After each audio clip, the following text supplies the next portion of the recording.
Hi leaders, good morning. ఇక్కడ మనం great పర్సనాలిటీని కలుస్తున్నాం. ఒకసారి చూద్దాం. Hi Balakrishna sir. Balaji sir, good morning sir. Sir ఎక్కడి నుంచి సార్ మీరు? తుర్కపల్లి సార్. ఇప్పుడు మీరు వెస్టీ స్టార్ట్ చేసి ఎన్ని రోజులు అవుతుంది సార్?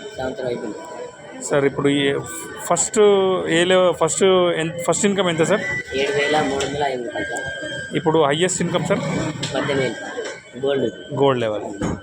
సార్ వెస్టీజ్ ఎందుకు స్టార్ట్ చేశారు సార్? నేను బయట గ్రామ పంచాయతీలో కారవాన్ని ఎలక్ట్రిసిటీ పని వేస్తాను. అన్నిటికంటే చూసుకుంటే ఇదే బాగుంది. వెస్టీజ్లో బాగుంది. హెల్ప్ ఇస్తున్నాము, వేరే వాళ్ళు కూడా హెల్ప్ చేస్తున్నాము. మనం కూడా డబ్బులు తీసుకుంటాము. మనకు కావాలి డబ్బులు సార్. డబ్బుల కొరకు నేను ఇలా చేయడం జరిగింది. వెస్టీజ్ చాలా బాగుందా? అందరూ చేయొచ్చు సార్. ఇప్పుడు నేను హెల్త్ సప్లిమెంట్స్ చాలా మందికి ఇచ్చినా నాకు ఇంతవరకు రిటర్న్ రాలేదు. ఇంత బాగుందని చెప్పి అన్నారు. హెల్ప్ చేస్తున్నారు. బాగుంది. చేస్తున్నారు. ఎంత చేసుకుంటే బాగుంటుంది సార్. ప్రతి ఒక్కరు కూడా వెస్టీజ్ చేయాల్సిందే. సో వెస్టీజ్ చేస్తే డబ్బులు రావని చాలామంది మేధావులు అంటారు కదా సార్. వాళ్ళు తెలియక అంటారు, తెలుసుకుంటే అలా అన్నారు. తెలుసుకుంటే బాగుంటుంది. తెలుసుకోడు కాబట్టి వాళ్ళు తెలియలేక అట్లా అంటారు. తెలిసేదాకా ఓపిక ఉండాలి. ఓపిక ఉంటే ఖచ్చితంగా సక్సెస్ అయితే వస్తుంది. 100% 100% సార్. డబ్బులు ఇంట్లో కూడా ఉండదు.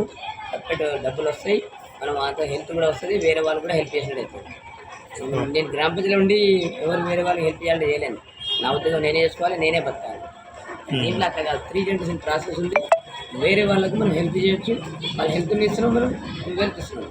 సార్ మీకు ఇంత స్ట్రగుల్ కదా, మీకు ఎందుకు చేయాలనుకుంటారు? మరి ఇంత స్ట్రగుల్ ఉంది కాబట్టి చేయాలి తప్ప సార్. మనం ఎవరిని ఆధారపడకుండా ఉండాలంటే మనకి మనం కష్టపడితే బాగుంటుంది. మన మీద ఆధారపడి ఎన్ని రోజులు ఉండాలి కదా. మనకి మనం కష్టపడితే మనం చూసి పెట్టాలి. Thank you. Wish you well sir. Thank you very much.